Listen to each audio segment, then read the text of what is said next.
Subscribe करें हमारा official YouTube channel और बेल आइकन दबाकर पाएं सभी नोटिफिकेशन। ताजा जानकारी और हासिल हुई है इस पूरे घटनाक्रम पर।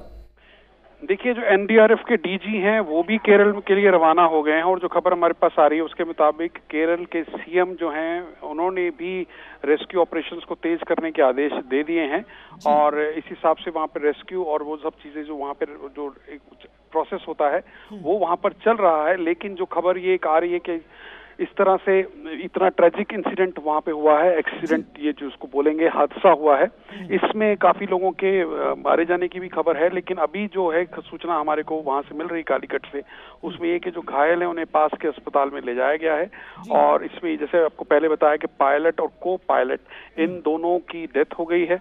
और एयर इंडिया ने अभी कुछ देर पहले अपनी एक स्टेटमेंट जारी की है। उन्होंने कहा है कि लैंडिंग के वक्त जहाज में आग नहीं लगी थी और इसके बाद जो टेक्निकलिटीज होती हैं उसके बारे में उन्होंने बताया, जैसे मैंने आपको बताया कि director general of civil aviation DGCA ने इस हादसे की जांच के आदेश दे दिए हैं। एनडीआरएफ के डीजी जो हैं वो केरल के लिए रवाना हो गए हैं। जैसे आपको पहले बताया कि जो गृह मंत्री हैं अमित शाह, उन्होंने खुद ट्वीट करके इस पर अफसोस जाहिर किया और उन्होंने एनडीआरएफ को इसके आदेश दिए कि वो अपनी टीमें जल्दी से घटनास्थल के लिए रवाना करें। और जो इनपुट हमें अभी मिल रहे हैं उसके हिसाब से एनडीआरएफ की टीमें जो हैं वो घटनास्थल के लिए रवाना हो चुकी हैं। बिल्कुल, आपसे एक चीज समझना चाहेंगे कि जिस तरह से यह हादसा हुआ है और विमान 2 टुकड़ों में टूटा है, पायलट और को पायलट की जो मुख्य रूप से चालक थे उनकी जब मौत हुई है तो ऐसे में जो यात्री इसमें सवार थे उनकी जान की क्षति को लेकर भी काफी आशंका जाहिर की जा रही है। देखिए, जहां तक एविएशन की जो सिचुएशंस होती हैं कि जब everything depends on the visibility, जब जहाज लैंड करता है तो उस समय वहां पे जो रनवे है वहां का वेदर कैसा है, रनवे की कंडीशन कैसी है और बेस्ट पार्ट इज पायलट के लिए विजिबिलिटी कितनी है। अब जो खबर हमारे पास आ रही है कि वहां पे मौसम खराब था, पानी भरा हुआ था रनवे पे बारिश की वजह से और विजिबिलिटी भी काफी कम थी और इस अंधेरे की वजह से 7:45 के करीब की ये घटना है। उस समय ये है कि it's a case of over shooting the runway. जो जहाज लैंड किया उसमें पानी भरा हुआ था, वो कंट्रोल नहीं हुआ और वो रनवे को ओवर शूट करते हुए वो आगे की तरफ चला गया। नॉर्मली जो जहाज स्किड करते हैं लैंडिंग के समय उसमें इतना नुकसान नहीं होने की संभावना होती है। इस घटनाक्रम में सिर्फ सबसे बड़ा जो वो ये नुकसान ये हुआ है कि रनवे को ओवर शूट करने के बाद आगे उसके आगे कोई घाटी इस तरह से कोई एक बनी हुई थी जगह जिसमें वो जहाज गिर का कुछ टुकड़े टूटकर गिरे हैं वहां पर। और आप ये समझिए कि जब वो लैंडिंग किया होएगा जहाज, उसका इम्पैक्ट जो था वो नोज लेवल पर ज्यादा रहा, नोज जो जहाज का बोलते हैं टेक्निकली उसकी तरफ ज्यादा रहा, तो उसकी वजह से पायलट और को पायलट के डेथ की कंफर्मेशन हमारे पास आई है। कई पैसेंजर्स जो हैं, शुरू में जो खबर आई कि वो जहाज जब 2 टुकड़ों में गिरा, लेकिन जब लैंडिंग करता है जहाज तो काफी अच्छी खासी स्पीड में रहता है। जब जहाज ग्राउंड को टच डाउन भी करता है तब भी काफी स्पीड रहती है और रनवे पे चूंकि गीला था, फिसलन थी, उसकी वजह से जहाज कंट्रोल नहीं हुआ और 2 टुकड़ों में बटा।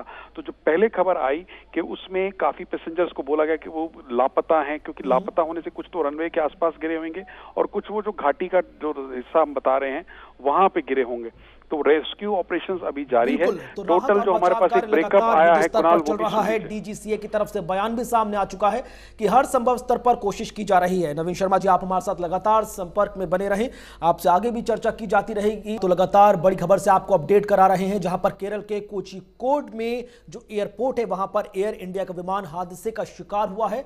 अब तक जो ताजा जानकारी है उसके मुताबिक पायलट और को पायलट दोनों की मौत हुई है और जिस दौरान ये विमान लैंड कर रहा था उस दौरान रनवे पर बहुत ज्यादा कहा जा रहा है कि उस दौरान इस पूरे इलाके में बहुत तेज बारिश हो रही थी और ये विमान रनवे को क्रॉस करता हुआ वहां पर जो गहरी खाई है उसके पास जा पहुंचा और ये विमान 2 टुकड़ों में टूटा है।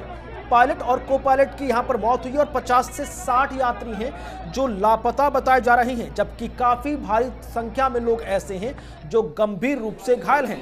कुल 191 लोगों के इसमें मौजूद होने की बात सामने आई है, जिसमें 174 यात्री थे, 6 क्रू मेंबर्स बताए जा रहे हैं, 10 बच्चे इसमें बताए जा रहे हैं।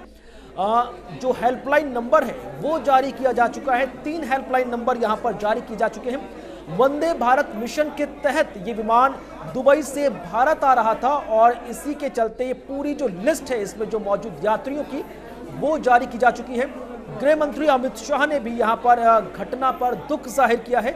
एनडीआरएफ की टीम मौका वारदात पर रवाना हो चुकी है, जबकि फायर ब्रिगेड और एम्बुलेंस हर स्तर पर यहां पर अपना अपना रोल अदा कर रहे हैं। तस्वीरें आप देखिए कि कितनी भारी तादाद में लोग जो यहां पर घायल हुए हैं और उनको प्राथमिक उपचार दिया जा रहा है और प्राथमिक उपचार के बाद तुरंत नजदीकी अस्पताल में उन्हें भेजा जा रहा है। तो केरल के कोझिकोड में ये विमान हादसे का शिकार हुआ है, जहां पर रनवे पर विमान फिसला। आपको बता दें कि दुबई से विमान टेक ऑफ हुआ था और कालीकट की तरफ ये विमान जा रहा था और कोझिकोड एयरपोर्ट पर जब ये लैंड कर रहा था उस दौरान बहुत तेज बारिश हो रही थी और विमान लैंडिंग के दौरान रनवे पर फिसला है। इस वक्त डीजीसीए की तरफ से जो बयान सामने आया है उसके मुताबिक ये भी जानकारी हासिल हुई है कि हादसे के दौरान और जिस दौरान ये घटना हुई है वहां पर उस विमान में कोई आग नहीं लगी, अन्यथा एक बड़ा हादसा और भी हो सकता था। तस्वीरें आप देख सकते हैं किस तरह से जो घायल इसमें यात्री हैं उनको तुरंत प्राथमिक उपचार दिया जा रहा है।